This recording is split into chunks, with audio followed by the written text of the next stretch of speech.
What's happening, guys? It's Wednesday today and I'm going to go over another 5-minute lens review. Today we're talking about the Sony Zeiss 35mm 1.4. This is a full frame FE lens. I've had this lens since the beginning of wedding season, so maybe 4 or 5 months, and I've shot a lot of weddings with it. I've really enjoyed it. There is a couple of downsides. It's mostly positive, so let's go over it and see how you feel at the end. So firstly, one of the downsides, at 1.4 I do notice that sort of in the extreme corners it can be a little bit soft. Probably about the same as any other 35mm I tried. I used to have the Sigma Art series lens, the 1.4, and that was probably a little bit better in the corners, I would say, but it's not really something you notice because generally you compose your shot in the middle of the frame and your couples, you know, they're not all the way out in the corner.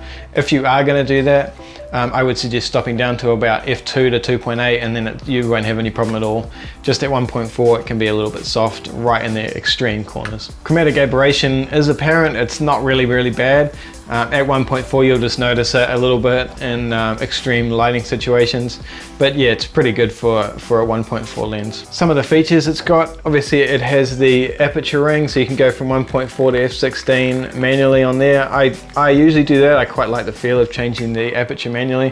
If you don't like to do that, you can just put it in A for auto, I guess, and then you can change your aperture with the dials on your camera. Sony do say it's a weather sealed lens. It doesn't have the rubber gasket around the edges, but they say it's dust and moisture resistant. I've had it pretty wet and I haven't had any issues with it, so I guess it's weather sealed. Another, not really a bad point, but it's something that I noticed when I was buying it.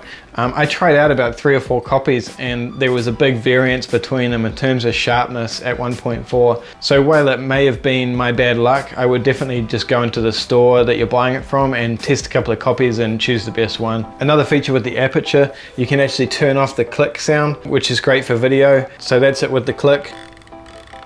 You can turn it off and then it's nice and smooth and quiet. Mostly a feature for video. A lot of these Sony lenses are coming out with it now. Obviously not something I use all the time, but it's there if you want it. The focus ring is really nice and smooth, and autofocus is really fast and accurate. No problems there at all. It does have a 72mm filter thread size, which is a little bit oddball, but not too much of a drama. I do have a B+ WV filter on it just to protect it, and it comes with this standard plastic lens hood.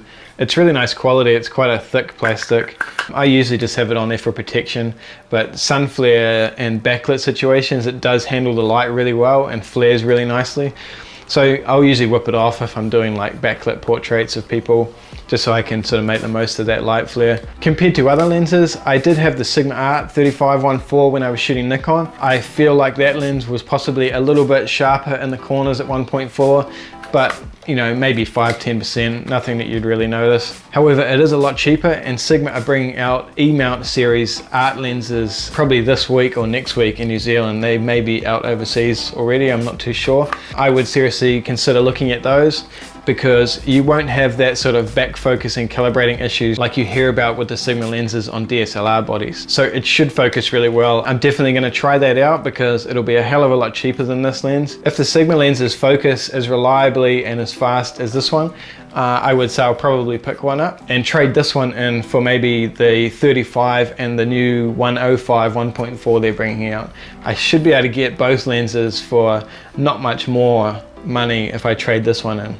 So I'll see how that goes. Hopefully it's weather sealed. I know the Sigma lenses usually aren't weather sealed, but if it is, that's a big plus and I'll seriously consider it. Overall though, if you don't like the Sigma lenses and you're looking for a 35, I would recommend this lens. It is quite expensive, but the price has come down a little bit. So if you're in the market for one, go and try it out in store. Make sure you get a good copy and you should be happy with it. So that's it, guys. Thanks for watching. Let me know what lens you want me to review next. Chuck it in the comments, subscribe to my channel, and I'll do another one next week for you.